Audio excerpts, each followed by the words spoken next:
بسم اللہ الرحمن الرحیم صلی اللہ علیہ وآلہ وسلم۔ السلام علیکم اسٹوڈنٹس، آج اس ویڈیو میں ہم شیئر کرنے جا رہے ہیں اسلامیہ 202 لیکچر نمبر 14 ہے انٹروڈکشن ٹو اسلامک جورسپروڈنس کے اسلامی قوانین کا تعارف۔ یہ لیکچر ایم سی کیوز کے حساب سے بہت زیادہ امپورٹنٹ ہے، اس میں آپ کا ایگزام پوائنٹ آف ویو سے بہت سارے کویسچن آ سکتے ہیں، ان میں ڈیٹس کا بہت زیادہ اس میں ذکر کیا گیا ہے، آپ نے ان کو اچھے طریقے سے یاد کرنا ہے تاکہ آپ کا جو پیپر ہے مڈ ٹرم کا اس میں آپ کے ایم سی کیوز کے حساب سے کافی اہم لیکچر ہے۔ غور سے سنیے گا۔ موڈیول نمبر 1 ہے جی لیٹرل میننگ آف فقہ، کہ فقہ کے لفظی مطلب کیا ہیں۔ علامہ زمخشری ہیز ریٹن ان فقہ، کہ جو علامہ زمخشری ہیں وہ فرماتے ہیں کہ جو فقہ ہے اس کا کیا مطلب، the truth of jurisprudence is to investigate and discover, کہ جو فقہ کا اصول ہے یا جو اس کے معنی ہے کہ کسی بھی چیز کے بارے میں کھوج لگانا یا کسی بھی چیز کو انویسٹیگیٹ کرنا یا کھولنا۔ تو اس کے مطلب یہ ہے کہ آپ نے کس طرح مختلف جو مسئلے مسائل ہوتے ہیں جو اسلام میں آپ کو فیس کرنے پڑ سکتے ہیں، ان کا جو حل ہوتا ہے وہ آپ کو فقہ میں مل جاتا ہے۔ تو آگے جی اللہ تعالیٰ کیا فرماتے ہیں؟ اللہ تعالیٰ فرماتے ہیں the seven heavens and the earth and all that exist in them persistently extol the glory of Allah, کہ جو اللہ تعالیٰ فرماتے ہیں کہ جو بھی آسمان اور زمین میں ہے وہ اللہ تعالیٰ کی ہر چیز جو ہے وہ اللہ تعالیٰ کی حمد و ثنا کرتی ہے۔ And there is not a single object, اور کوئی بھی ذرہ کائنات میں ایسا نہیں ہے جو کہ but glorify him with his praise yet you can't appreciate their state of glorification, کہ کائنات کے اندر کوئی بھی چیز ایسی نہیں ہے جو اللہ تعالیٰ کی حمد و ثنا بیان نہیں کرتی، لیکن وہ کیسے کرتے ہیں؟ انسانوں کا اس کو علم نہیں ہے، انسان اس کا تصور نہیں کر سکتے۔ He is surely most forbearing most forgiving, وہ بے شک اللہ تعالیٰ بہت بڑا بردبار اور رحم کرنے والا ہے۔ In the dictionary the word jurisprudence is used in the sense of knowing and understanding, کہ ڈکشنری کے حساب سے جو فقہ کا جو اصول ہے اس کے جو مطلب ہے وہ جاننے کے ہیں اور سمجھنے کے ہیں، کہ دین کو سمجھنا اور جاننا، دین کے بارے میں جاننا اور پھر اس کو سمجھنا۔ تو ڈیفینیشن اور فقہ کی تعریف اگر آپ بیان کریں، jurisprudence is the name of the knowledge of those things which are beneficial or cause harm to man, کہ جو جورسپروڈنس ہے اس کا نام ہے علم حاصل کرنا کسی بھی چیز کے بارے میں جو کہ انسان کے لیے یا تو فائدہ مند ہو سکتی ہے یا نقصان دہ ہو سکتی ہے۔ کوئی بھی ایسی چیز جو انسان کے لیے یا انسانیت کے لیے فائدہ مند ہو سکتی ہے یا نقصان دہ ہو سکتی ہے، اس کے بارے میں علم حاصل کرنا، اس کو ہم فقہ کا اصول کہتے ہیں یا قوانین فقہ کہتے ہیں۔ آگے جی 2 ٹائپس آف شریعہ رولز، کہ جو شریعت ہے اس کی جو رولز ہیں ان کی 2 اقسام ہیں۔ کون کون سی؟ دا اوریجنل لاز پہلی ہے، دوسری ہے جی بائی لاز۔ اگر ہم بات کریں کہ اوریجنل لاز کیا ہوتے ہیں اور بائی لاز کیا ہوتے ہیں، the original laws are those that are related to the belief and prescribed deeds، کہ اوریجنل لاز وہ ہوتے ہیں جو کہ یقین کے متعلق ہوتے ہیں، آپ کا جو ایمان ہوتا ہے وہ ان کے متعلق ہوتے ہیں۔ اینڈ دا بائی لاز، اور جو بائی لاز ہوتے ہیں جیسا کہ نام سے ظاہر ہے، are those that are extracted from the original laws, جو کہ اوریجنل لاز سے ڈرائیو کیے جاتے ہیں، نکالے جاتے ہیں۔ آگے جی امپورٹنٹ کوشچن ہے، these are 4 sources of laws in Islamic sharia, کہ 4 بڑے سورس ہیں اسلام کے اندر جن سے ہم شریعہ کو ڈرائیو کر سکتے ہیں۔ کون کون سے ہیں؟ قرآن پاک ہے، سب سے پہلے نمبر پہ قرآن پاک ہے، دوسرے نمبر پہ سنت ہے، تیسرے نمبر پہ اجماع ہے، اور چوتھے نمبر پہ قیاس ہے۔ تو یہ 4 اسلامک شریعہ کے اندر سورسز ہیں جن سے ہم اسلامک لاز کو ہم ڈرائیو کرتے ہیں۔ ٹھیک ہو گیا۔ نیکسٹ ہے آپ کا difference between jurisprudence and principal of jurisprudence, کہ جورسپروڈنس اور جورسپروڈنس کی جو قوانین ہیں ان کا آپس میں کیا تعلق ہے، جو ان میں کیا ڈفرینس ہو سکتا ہے۔ Knowing the issues of sharia از فقہ، کہ آپ شریعت کے جو مسائل ہیں ان کے بارے میں اگر آپ کے پاس علم ہے تو اس کو ہم فقہ کہتے ہیں۔ وائل نوئنگ دا رولز، لیکن اگر اس کے جو اصول ہیں for driving them from the evidence of sharia is called principle of jurisprudence, لیکن جو شریعہ کے رولز ہیں ان کے بارے میں جاننا تاکہ ہم جو شریعت کے جو اصول ہیں، جو پرنسپلز ہیں، ان کو ہم جان سکیں، اس کو پرنسپل آف جورسپروڈنس کہتے ہیں۔ آگے جی module number 2، importance and evolution of jurisprudence, کہ اس کی کیا اہمیت ہے اور یہ کیسے ایوالو ہوا ٹائم کے ساتھ ساتھ، یہ کس طرح چینج ہوا۔ تو آپ نے اس کو دیکھ لینا ہے کہ کیسے جو انسان ہے وہ ایک سوشل اینیمل ہے، آپ کو پتہ ہے کہ جب آپ ایک معاشرے میں رہتے ہیں تو آپ کو مختلف قوانین کو کے حساب سے لوگوں کے ساتھ مل کر آپ کو چلنا پڑتا ہے، تو اس کے لیے اسلام نے کچھ قوانین بنائے ہیں جو کہ آپ نے فالو کرنے ہیں تاکہ ایک اچھا معاشرہ جو ہے وہ وجود میں آ سکے۔ تو سب سے پہلے آپ دیکھ سکتے ہیں جی compilation of jurisprudence period of prophet, کہ جو آپ وسلم کا دور تھا اس میں کس طرح جو یہ قوانین ہیں وہ بنتے تھے۔ تو اس میں تو سیدھی سی بات یہ ہے کہ جب آپ وسلم کا دور تھا تو آپ وسلم ہر مسئلے کا حل آپ وسلم کے پاس ہوتا تھا، تو لوگوں کو قوانین بنانے کی یا لکھنے کی ضرورت پیش نہیں آتی تھی، کیونکہ جو بھی مسئلہ آتا وہ آپ وسلم سے پوچھ لیتے تھے ڈائریکٹلی۔ تو آپ وسلم کے دور میں تو کوئی زیادہ مسئلہ مسائل نہیں ہوئے، لیکن جب ان کے رحلت فرما جانے کے بعد compilation of jurisprudence during the times of companions of the prophet, لیکن جب آپ وسلم رحلت فرما گئے اس دنیا سے تو اس کے بعد جو صحابہ کرام کا دور تھا اس میں پھر ان اصولوں کی پھر جیسے جیسے زمانہ گزرتا گیا تو پھر ان اصولوں کو لکھنے کی یا ان کو قوانین بنانے کی ضرورت پیش آئی۔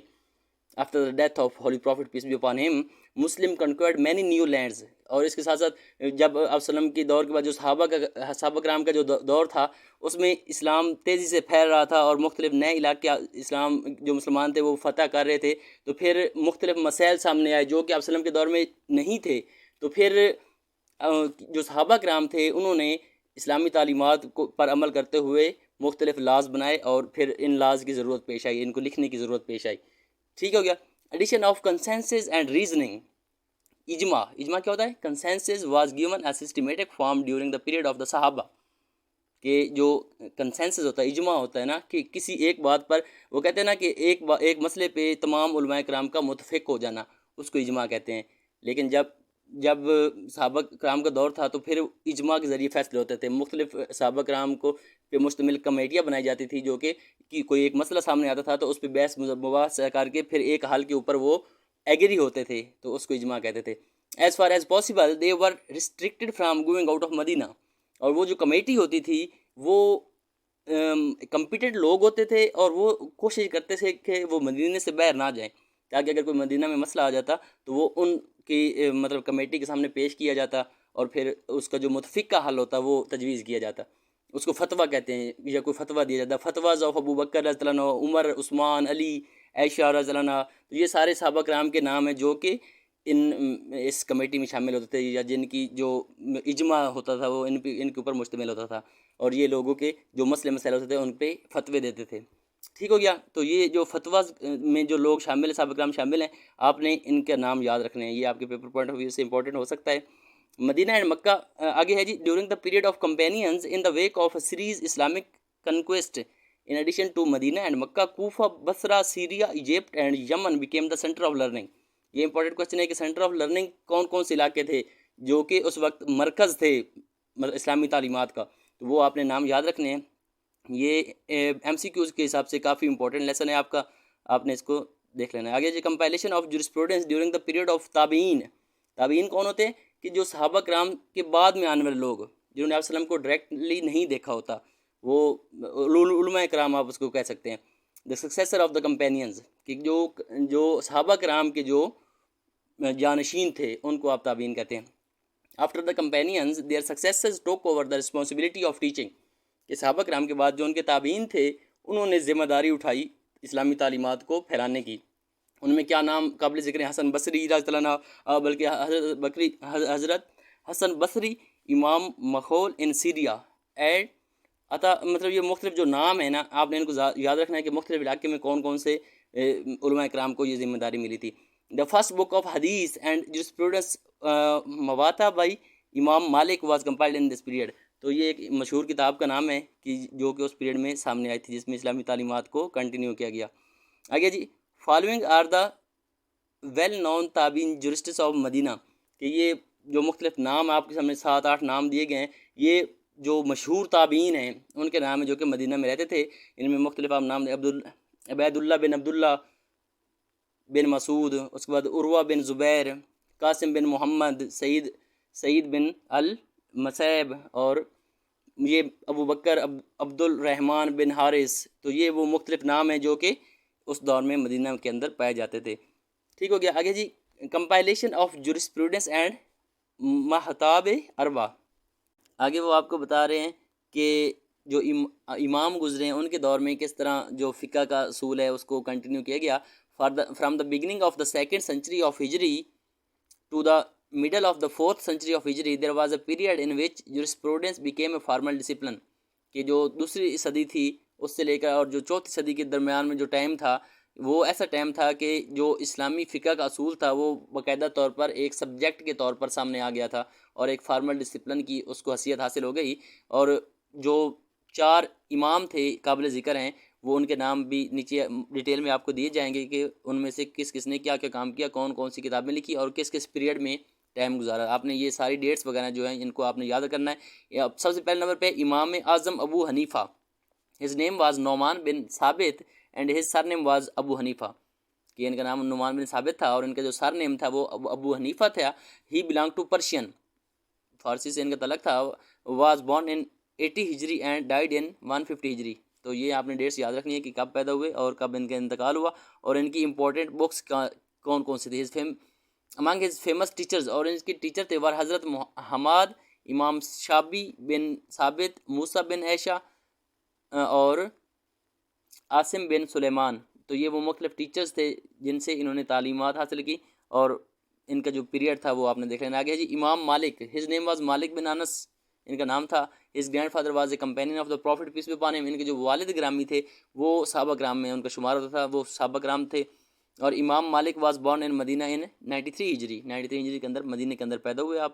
اور آپ کی جو فیمس بک ہے اس کا نام Muwatta went very popular in his time, وہ کافی مشہور ہوئی تھی. اور ان کے انتقال جو ہے وہ 179 AH in Medina and was bred in بکی. مطلب یہ ان کے انتقال اس کی ڈیٹ اور کہ یہاں یہ کہاں پہ دفن ہے یہ بھی آپ نے دیکھنا ہے. آگے Imam Shafi, his name was Muhammad and his surname is Abu Abdullah. He is known as Shafi. He was born in Gaza in 150 ہجری. He developed his school of thought. انہوں نے اپنا ایک school of thought قائم کیا. He wrote his books himself and also had his students write them. He died in Egypt in 204 AH.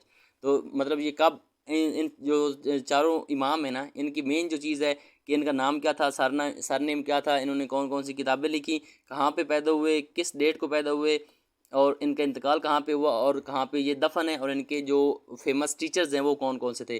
تو اس میں یہ سارے آپ کے ایم سی کیوز میں سے یہ سارے آ سکتے ہیں. آپ نے ایم سی کیوز کے حساب سے ان کو دیکھ لینا ہے. ہائی لائٹڈ پورشن ہے اس کو آپ نے غور سے دیکھنا ہے. اور یہ کافی لینتھی لیسن ہے, اس میں سے آپ کا مڈ ٹرم میں جو ایم سی کیوز ہیں وہ بہت زیادہ آئیں گے کیونکہ اس میں میکسیمم ڈیٹس کا ذکر کیا گیا ہے. آگے جی sources of Islamic jurisprudence. Literally source refers to the place from which something is derived, کہ سورس کیا ہوتا ہے کوئی کسی چیز کے نکلنے کی جگہ. تو اسلام کی جو اصول ہیں اس کے سورس کیا ہو سکتے ہیں کہ اسلامک شریعہ کے جو رولز ہیں جو اصول ہیں وہ کہاں سے نکلے, کیسے بنے. The place of derivation of source, the original basis source, مطلب کہاں سے ہمیں اسلامک جو قوانین ہیں وہ کہاں سے بن گئے ہمارے سامنے آئے ہیں. سب سے پہلا سورس ہے جی قرآن پاک. قرآن پاک سے ہمیں جو اسلام کے جو قوانین ہیں وہ ہمیں ملے. اس کے بعد دوسرا سورس ہے سنت, آپ وسلم کی سنت سے. تیسرا ہے اجماع, آپ کو پہلے بتا چکا ہوں کہ اجماع مختلف جو صحابہ کرام تھے ان پہ مشتمل ایک کمیٹی ہوتی تھی جو ایک مسئلے پہ ان کا اتفاق رائے ہو جاتا تھا تو وہ قانون بن جاتا تھا. اس کے بعد جی قیاس ہے, ڈیڈکشن. تو یہ وہ 4 سورسز ہیں جہاں سے اسلام کے قوانین ہم تک پہنچے ہیں, جہاں سے سورس ہیں یہ اسلامک قوانین کا. آگے یہ ایک آپ کے سامنے حدیث کا مفہوم ہے. when the messenger of Allah intended to send Mu'adh bin Jabal to Yemen, he asked, how will you judge when the occasion of deciding a case arise? He replied, I shall judge in accordance with Allah's book. کہ آپ وسلم نے ایک صحابہ کرام کو جب یمن کی طرف روانہ کیا تو اس سے پوچھا کہ آپ کے سامنے جب کوئی مسئلہ آئے گا تو آپ اس کو کیسے حل کرو گے. تو انہوں نے جواب دیا کہ میں سب سے پہلے قرآن پاک سے مدد لوں گا, قرآن پاک میں مسئلے کا حل تلاش کروں گا. پھر آپ وسلم نے فرمایا کہ اس کے بعد تم کیا کرو گے, اگر آپ کو قرآن کے اندر اس کا حل نہ ملے تو پھر کیا کرو گے. تو اس نے بھی جواب دیا کہ میں پھر سنت پہ عمل کروں گا, آپ وسلم کی زندگی میں سے اس کا حل ڈھونڈنے کی, سنت میں سے اس کا حل ڈھونڈنے کی کوشش کروں گا.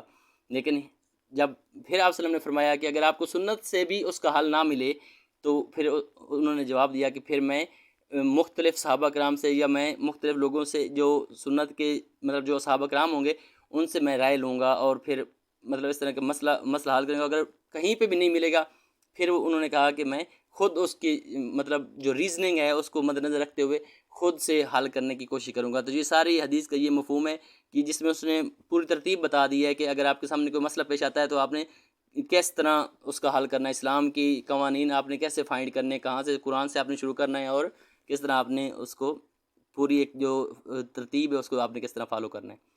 آگے ہے جی Quran as the source of Islamic law, کہ قرآن پاک سب سے اہم اور سب سے پہلا سورس جو ہے وہ قرآن پاک ہے، کہ آپ کو ہر مسئلے کا حل قرآن پاک کے اندر مل جاتا ہے۔ The first source and basis of Islamic sharia is the holy Quran which is the word of Allah, جو کہ اللہ تعالیٰ کے الفاظ ہیں، which are revealed to Muhammad peace be upon him, جو کہ آپ وسلم کے اوپر نازل ہوئے۔ تو سب سے پہلے جو سورس ہے اسلامک شریعہ کا وہ قرآن ہے، دوسرا ہے جی وہ آپ وسلم کی سنت مبارکہ ہے۔ آگے ہے جی قرآن in the name of 5 discipline in his book al-Faiz al-Kabir, the remembrance of the signs of Allah, signs of God power, the remembrance of history stories of Quran, the reminder of the hereafter، اور اس کے بعد یہ مختلف جو 5 disciplines ہیں جن کے اندر یہ جو the main subject of the holy Quran, جو کہ قرآن پاک کے مین سبجیکٹس ہیں جن کے اوپر قرآن پاک مطلب سارا قرآن پاک ان موضوعات کے اوپر نازل ہوا ہے۔ تو یہ 5 موضوع اہم موضوع ہیں جن کے اوپر قرآن پاک کے اندر آیات نازل ہوئی ہیں۔ اور the detail of the commandments as are follows, اور اس میں کن چیزوں پہ زور دیا گیا ہے، ورشپ کے عبادات کے اوپر، سوسائٹی کے اوپر، اور جو آپ کے معاملات ہیں ان کے اوپر، اور پولیٹکس کے اوپر۔ تو یہ 4 وہ مین چیزیں ہیں جن کے اوپر جن کی ڈیٹیل ہمیں بتائی گئی ہے قرآن پاک کے اندر۔ آگے جی second and third source of Islamic jurisprudence سنت of the holy prophet and اجماع، کہ جو دوسرا اور تیسرا جو سورس ہے اسلامک قوانین کا وہ سنت ہے اور اجماع کے بارے میں آپ کو پہلے بتا سکوں کہ صحابہ کرام پہ مشتمل ایک کمیٹی ہوتی ہے جو کہ کوئی بھی مسئلہ آتا ہے تو اس کا حل تلاش کرتے ہیں۔ تو سیکنڈ سورس جو ہے اسلامک لا کا وہ آپ وسلم کی سنت مبارکہ ہے، اور جو میننگ آف کنسنسس ہم پہلے پڑھ چکے ہیں کہ اس میں مختلف صحابہ کرام کا یہ تھرڈ لیول ہے۔ آپ اگر آپ بات کریں تو اس میں مختلف صحابہ کرام کے ایک گروپ ہوتا ہے جو کہ کسی مسئلے کے اوپر متفق ہوتا ہے۔ تو یہ تھرڈ سورس ہے اسلامک جو فقہ کا اصول ہے اس کے لیے۔ There are 2 types of consensus. آگے پھر کنسنسس کی اگر آپ بات کریں تو وہ 2 طرح کا ہوتا ہے، ایک ہوتا ہے قولی جو ڈکلیئرڈ کنسنسس، اور دوسرا سائلنٹ کنسنسس۔ تو ان کے اندر ڈفرینس کیا ہے مزید وہ بھی آپ دیکھ سکتے ہیں کہ ان میں یہ 2 مختلف قسم کے آپ کے پاس کنسنسس پائے جاتے ہیں۔ اگر آپ ان میں سے ایگزامپلز بھی دیکھنا چاہیں صحابہ کرام کی لائف میں تو آپ وہ بھی دیکھ سکتے ہیں۔ آگے جی فورتھ سورس آف اسلامک پریزپشن، جو چوتھا ہے وہ پریزپشن ہے، جو چوتھا سورس ہے۔ دا لٹرل میننگ آف قیاس is to estimate, measure, correspond and equate, this the meaning of measured by a cubit اور کلوتھ۔ تو یہ جو قیاس ہے اس کا معنی ہے کہ کسی چیز کو پیمائش کرنا، کسی اسٹیمیٹ اندازہ لگانا۔ تو یہ جو چوتھا سورس ہے وہ آپ کا اسلامی فقہ میں یہ قیاس ہے، کہ کسی سرکمسٹانسز کو مد نظر رکھتے ہوئے فیوچر کی بارے میں مطلب اندازہ لگانا۔ بیسس آف قیاس in the holy Quran, Allah almighty says so learn a lesson from it O people of vision, کہ اس کا ثبوت ہمیں قرآن پاک میں بھی مل جاتا ہے کہ آپ قیاس کر سکتے ہیں، موجودہ علم کو مد نظر رکھتے ہوئے آپ فیوچر کا جو ہے وہ اندازہ لگا سکتے ہیں۔ آگے جی موڈیول نمبر 7 انٹروڈکشن ٹو اجتہاد۔ اجتہاد کیا ہوتا ہے؟ دا لٹرل میننگ آف اجتہاد is to strive according to Sharia. اجتہاد refer to the effort that a mujtahid level religious scholar makes to find out the ruling on a religious issues on which there is no clear ruling given in the Quran or Sunnat۔ کہ اگر ایسے کسی موضوع کے اوپر آپ کو کوئی ایسا مسئلہ آ جاتا ہے جس کا حل ہمیں قرآن اور سنت میں واضح طور پر نہیں ملتا، تو پھر اجتہاد کے ذریعے اس کو اجتہاد کا نام دیا گیا ہے، کہ کسی ایسے مسئلے کا جو کہ قرآن اور سنت میں اس کا حل موجود نہیں ہے، تو وہ مختلف جو ریلیجیس اسکالرز ہوتے ہیں وہ مل کر کسی اس مسئلے کا حل ڈھونڈتے ہیں، تو اس کو اجتہاد کہتے ہیں۔ ٹھیک ہو گیا۔ دا گائیڈنگ پرنسپل آف اجتہاد، یہ مختلف جو 4 اصول ہیں اجتہاد کے وہ آپ کے سامنے لکھے ہوئے ہیں، آپ ان کو بھی دیکھ سکتے ہیں کہ اجتہاد کے کون کون سے اصول ہیں، کن پرنسپل کے اوپر بیس کرتا ہے۔ تو اس کے ساتھ آگے ہے جی مجتہد اینڈ ہز کوالیفیکیشن، کہ جو اس ٹیم کے جو ممبرز ہوں گے، جو مجتہد ہوگا اس کی کیا کوالیفیکیشن ہونی چاہیے، وہ اس کو قرآن سنت کا علم ہونا چاہیے، ایماندار ہونا چاہیے، عربک لینگویج اور لٹریچر کا ایکسپرٹ ہونا چاہیے، اور اس کے اوپر کوئی کسی قسم کا مطلب کوئی داغ نہیں ہونا چاہیے اس کے کردار کے اوپر۔ تو اس کے ساتھ آپ کا یہ لیسن کمپلیٹ ہوتا ہے، آپ نے اس کو دیکھ لینا، یہ کافی زیادہ امپورٹنٹ لیسن ہے، ایم سی کیوز بیسڈ کافی کویسچن اس میں سے بن سکتے ہیں، تو آپ نے اس کو ایک دفعہ دیکھ لینا ہے۔